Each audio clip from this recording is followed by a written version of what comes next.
ഞാൻ ശ്വസിക്കുന്ന വായുവിന് പകരം നിങ്ങൾ പറയുകയാണ്, നിങ്ങൾ ശ്വസിക്കുന്ന അതിന് പകരം ശ്വസിക്കാൻ വായു ഇല്ലാത്തതുകൊണ്ട് പറഞ്ഞാൽ ഞാൻ നിങ്ങൾക്ക് പൈസ തരാം. നിങ്ങൾക്ക് കുടിക്കാൻ വെള്ളമില്ല, പക്ഷെ അതിന് പകരം വെള്ളം ഇല്ലാത്ത പ്രശ്നമല്ല, പകരം ഞാൻ നിങ്ങൾക്ക് പൈസ തരാം എന്ന് പറയുന്ന വേറെ രീതിയിൽ പറഞ്ഞാൽ ഒരു ഇക്കോളജിക്കൽ പ്രോബ്ലത്തെ, ഒരു പാരിസ്ഥിതികമായ പ്രശ്നത്തെ നിങ്ങൾക്ക് ഫിനാൻഷ്യൽ ഇൻസ്ട്രുമെന്റ് വെച്ച് സോൾവ് ചെയ്യാൻ പറ്റില്ല. ഫിനാൻഷ്യൽ ഇൻസ്ട്രുമെന്റ്സിന് അതിനായിട്ടുള്ള വേറെ ചില പർപ്പസാണുള്ളത്. പക്ഷെ ഒരു ഇക്കോളജിക്കൽ പ്രോബ്ലത്തെ സോൾവ് ചെയ്യാനായിട്ട് നിങ്ങൾക്ക് ഫിനാൻഷ്യൽ ഇൻസ്ട്രുമെന്റ് എടുത്ത് ഉപയോഗിക്കാനായിട്ട് പറ്റില്ല. ഷോർട്ട് ടൈമിൽ പറ്റും, പക്ഷെ ലോങ് ടൈമിൽ അത് സാധ്യമാവില്ല. ഞാൻ ഈ ഉദാഹരണം നമുക്ക് കുറച്ചുകൂടി എളുപ്പത്തിലാണ്. ഇപ്പോൾ കേരളത്തിൻ്റെ അവസ്ഥ ഇതായതുകൊണ്ട് നമുക്ക് കുറച്ചുകൂടി നന്നായി മനസ്സിലാവുന്നതുകൊണ്ട് അതിനെ കുറച്ചും കൂടി വിശദീകരിക്കാൻ വിചാരിക്കുകയാണ്. എന്തുകൊണ്ടാണ് നമുക്ക് ഇങ്ങനെ വരൾച്ച പോലുള്ളത് സംസ്ഥാനമായി പ്രഖ്യാപിക്കേണ്ടി വന്നത്? അതിന് കാരണമായി പറയുന്നത് കഴിഞ്ഞ വർഷം അല്ലെങ്കിൽ ഈ വർഷം നമുക്ക് കിട്ടിയിട്ടുള്ള ഇടവ് പറയുകയായിരുന്നു. തുലാവർഷത്തിന്റെ സമയത്ത് മഴ കുറവായിരുന്നു, 20% മഴ കുറഞ്ഞു എന്നുള്ളത് കാരണമായി പറയാം. അടുത്ത വർഷം മഴ ഗംഭീരമാവും എന്നത് യാതൊരു ഉറപ്പും നമുക്കില്ല. നേരത്തെ വനവകുപ്പിന്റെ കാര്യം പറഞ്ഞ പോലെ കാലാവസ്ഥ നിരീക്ഷണ വകുപ്പ് പോലും അത് ഒരു ഗവൺമെന്റ് സംവിധാനം ആയതുകൊണ്ട് സർക്കാരിനെ പേടിപ്പിക്കുകയോ നാട്ടുകാരെ പേടിപ്പിക്കുകയോ കർഷകരെ പേടിപ്പിക്കുകയോ ചെയ്യുന്ന ഒരു വാർത്തയും കാലാവസ്ഥ നിരീക്ഷണ വകുപ്പ് പുറപ്പെടുവിക്കാറില്ല. കാലവർഷം വരുന്നതിന് മുന്നേ തന്നെ ഏറ്റവും അവസാന നിമിഷം വരെ കാലാവസ്ഥ നിരീക്ഷണ കേന്ദ്രം നമ്മളോട് പറഞ്ഞുകൊണ്ടിരുന്നത് ഈ വർഷം മഴ നന്നായിരിക്കും എന്ന് തന്നെയാണ് പറഞ്ഞത്. അതിനുശേഷം മഴ ഇല്ലാതായി. അത് പറഞ്ഞു ഇനിയിപ്പോൾ വരാൻ പോകുന്ന റിട്രീറ്റിംഗ് മൺസൂൺ എന്ന് പറയുന്ന നോർത്ത് ഈസ്റ്റ് മൺസൂൺ നന്നാവും എന്നുള്ള പ്രതീക്ഷയും ഉണ്ടായിരുന്നു. അതെല്ലാം കഴിഞ്ഞ് ഈ രണ്ടും കഴിഞ്ഞ് അവസാനത്തിലെത്തുമ്പോഴാണ് സർക്കാരിന്റെ സംവിധാനങ്ങൾക്ക് അങ്ങനെ പ്രവർത്തിക്കാൻ പറ്റുള്ളൂ. അതിന് അതാത് സമയത്ത് ഹരിക്കുന്ന സർക്കാരിനോട് പ്രത്യേകിച്ചുണ്ടാകുന്ന ആവശ്യമാണ്.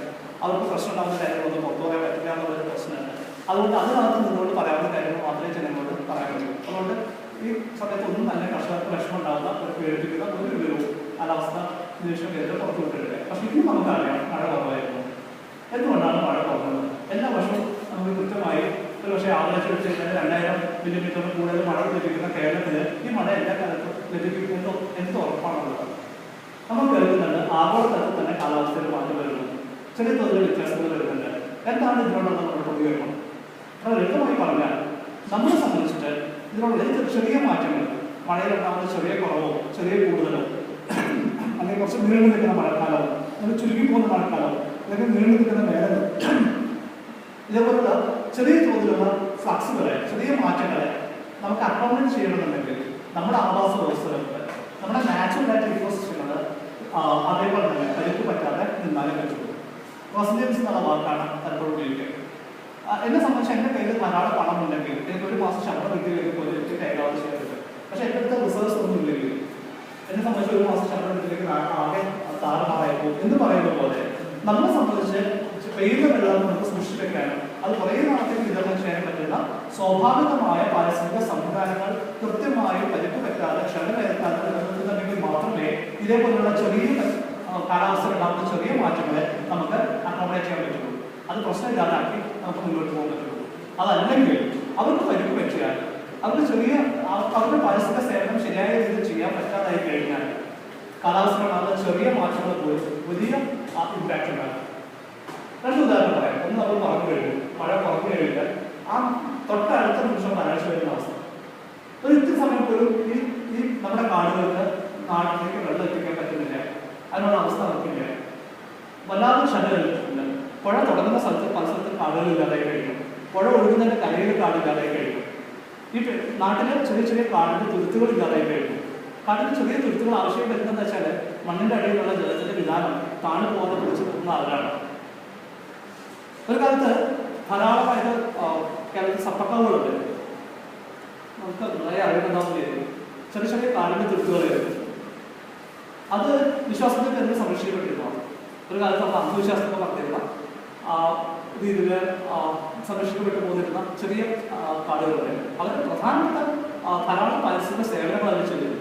അതിന് ചുറ്റും നടക്കുന്ന കൃഷിഭൂമിയിലെ കീടങ്ങളെ നിയന്ത്രിക്കേണ്ട ഉത്തരവാദിത്വം ഇവിടെ വന്ന് ജീവിക്കുന്ന ധാരാളം ജീവിജാലക്കാർക്കാണ്. മൂങ്ങയടക്കം, ചെറിയ പക്ഷികളടക്കം, മറ്റു പല കീടങ്ങളെ ഇല്ലാതാക്കുന്ന ചെറിയ ഷട്ടറുകളടക്കം ഇങ്ങനെ ധാരാളം മരുന്നുകടികൾ അതിനകത്തുണ്ടായിരുന്നു. ഇതിനേക്കാളെല്ലാം പ്രധാനപ്പെട്ട ഒരു പരിസ്ഥിതി സേവനം എന്നുള്ളത് ശുദ്ധമായ വായു കൊടുക്കുകയും അതോടൊപ്പം തന്നെ ജലം ആ പ്രദേശത്ത് അത്രയും ജലവിധാനം താണു പോകാതെ നിങ്ങൾ കിണർ കുത്തുകയാണെങ്കിൽ വല്ലാതെ താഴെ പോകണ്ട, അല്ലാതെ തന്നെ വെള്ളം കിട്ടും എന്നുള്ളത് ഉറപ്പുവരുത്തിയതുകൊണ്ട് ഇത്തരത്തിലുള്ള ചെറിയ ചെറിയ കാടിൻ്റെ തുരുത്തുകളായിരുന്നു. വിശ്വാസത്തിന് മുകളിൽ സംരക്ഷിക്കപ്പെട്ടു പോയിരുന്ന തുരുത്തുകളാണ്. പക്ഷെ ജനങ്ങളുടെ എണ്ണം കൂടുന്നതനുസരിച്ചിട്ട് സംഭവിച്ചൊരു കാര്യം കൃത്യമായി മതം തന്നെ മതവിശ്വാസമായിട്ട് ബന്ധപ്പെട്ട് കൂടി വളർന്ന സംരക്ഷിക്കപ്പെട്ടു പോകുന്ന കാടുകൾ വെട്ടാനായിട്ടുള്ള അനുവാദം അത് തന്നെ കൊടുക്കുകയും ചെയ്തു. നിങ്ങൾക്ക് അവിടെ ഒരു പൂജ നടത്താം, അവിടെയുള്ള സർപ്പത്തെ നിങ്ങൾക്ക് ആവാംശം പുറത്തിലാക്കാം, ഈ പുറത്തിലാക്കിയിട്ട് കൊണ്ടുപോയി അക്കരത്തിൽ വെച്ച് കഴിഞ്ഞാൽ നിങ്ങൾക്ക് ഈ മരങ്ങൾ വെട്ടിപ്പിടിക്കാം എന്ന് അത് കൃത്യമായിട്ട് പ്രിസ്ക്രിപ്ഷൻ അത് തന്നെ കൊടുക്കുന്നതോടുകൂടി ആ പാരിസ്ഥിതികമായിട്ടുള്ള സേവനങ്ങളെല്ലാം തന്നെ ആ പ്രദേശത്ത് ഇല്ലാതാവുകയാണ്. അതോടൊപ്പം തന്നെ ഓരോ വീട്ടിലേക്കും നേരിട്ട് കുടിവെള്ളം എത്തിക്കുന്ന പൈപ്പുകൾ എടുക്കേണ്ടി വരും. കാരണം ഓരോ വീട്ടിലും കണ്ണു കുഴിച്ചിട്ട് വെള്ളം കിട്ടി വളർന്നില്ല. അപ്പോൾ അതുകൊണ്ട് പുഴയുടെ ഉള്ളിൽ തന്നെ നമ്മൾ കിണർ കുഴിക്കുകയും അവിടെ വലിയ മോട്ടറുകൾ വെക്കുകയും അവിടെ നിന്ന് വെള്ളം പമ്പ് ചെയ്തിട്ട് എല്ലാ വീടുകളിലേക്ക് എത്തുന്ന സംവിധാനങ്ങളിലേക്ക് നമ്മുടെ ജലവിനിയോഗത്തെ നമ്മൾ മാറ്റി നിർത്തുകയും ചെയ്തു. ഇവിടെ വെള്ളം മാത്രമേ എത്തുന്നുള്ളൂ, ബാക്കി എല്ലാ പാരിസ്ഥിതിക സേവനങ്ങളും അവിടെ അവസാനിച്ചു. ഇതേ അവസ്ഥ തന്നെ പശ്ചിമഘട്ടത്തിലെ ഉയർന്ന മേഖലകളിലേക്ക് പടരുന്നൊരു അവസ്ഥയുണ്ട്. വെള്ളത്തെ സംബന്ധിച്ച് മാത്രമല്ല കാര്യം. ഇനി ഇത് നമ്മൾ വേനലിനെ കുറിച്ച് പറഞ്ഞു, മഴ കുറയുന്നതിനെ കുറിച്ച് പറഞ്ഞു, മഴ കൂടിയാലോ കേരളത്തെ സംബന്ധിച്ച് കഴിഞ്ഞ വർഷം വന്നിട്ടുള്ള വാർത്തകളിൽ ഏറ്റവും പ്രധാനപ്പെട്ട ചില വാർത്തകളിൽ ഒറ്റ ദിവസം മഴ പെയ്യുമ്പോൾ തന്നെ ഉരുൾപൊട്ടലുണ്ടാവാം.